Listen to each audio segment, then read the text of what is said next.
solving polynomial functions, the term you'll know is what polynomial means. Polynomial means many terms itself. So for our first example, we'd use the grouping method to solve this polynomial function. So first thing we'll do is take this, we factor out an x, leave us with x plus 10. And then for this term, factor out a negative 2, which leaves us with x plus 10 under. So we've got both of our terms in parentheses that are the same, so we can put these together to be x minus 2 and x plus 10. If you were to set that equal to 0, then we would get x equals 2 and x equals negative 10. Okay, so that's the first one. Now for the second one, we've got a cubic, a squared, a first power, and then a 0 power of x, which would just be the same thing. So what we do first, we're going to group again with this method. We're going to take out an x squared, leaves with x plus 4 under the denominator. And then for this term, we're going to take out a negative 4, leave us with x plus 4 under the denominator. So again, we've got the same thing in the parentheses, so we can group that together. And yeah, factor by grouping. And then for this one, we've got set that equal to 0. So then we've got x equals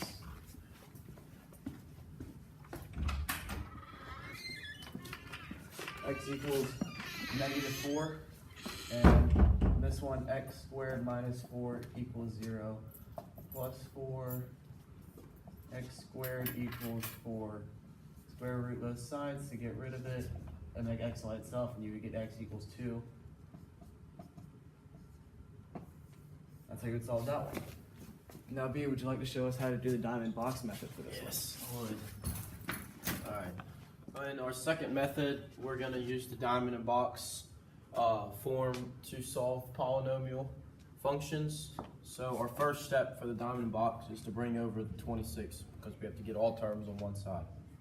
So we get x to the 4th minus 26x squared plus 25 equals 0.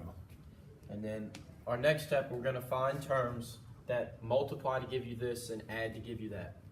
And you set it up in a diamond form, thus the name diamond box. We're going to go 26 right there because we're multiplying something to add to get that. And we're going to put 25 up here.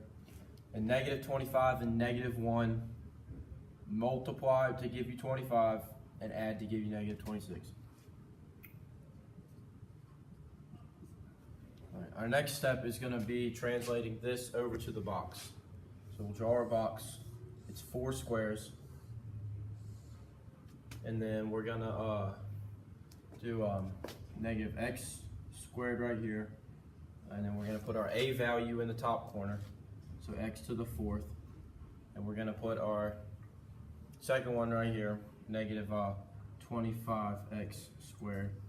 And then we're going to put our c value right here. You left up the 5 and the 25. Thank you, Chase. Yeah. So we're going to break this up because x squared times x squared can give you x to the 4th. So we're going to put an x squared up top and x squared right here. And then what goes into 25x squared divided by x is just a negative 25, and x squared divided by negative x squared is just 1, minus 1. So our two factors are going to be x squared minus 1 and x squared minus 25.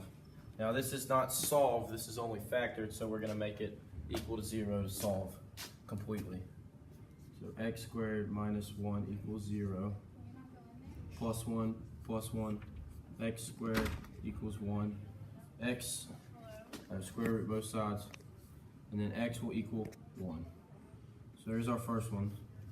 And then our second one is going to go x squared minus 25 equals 0. Add 25 to both sides. 25 x squared. Square root both sides.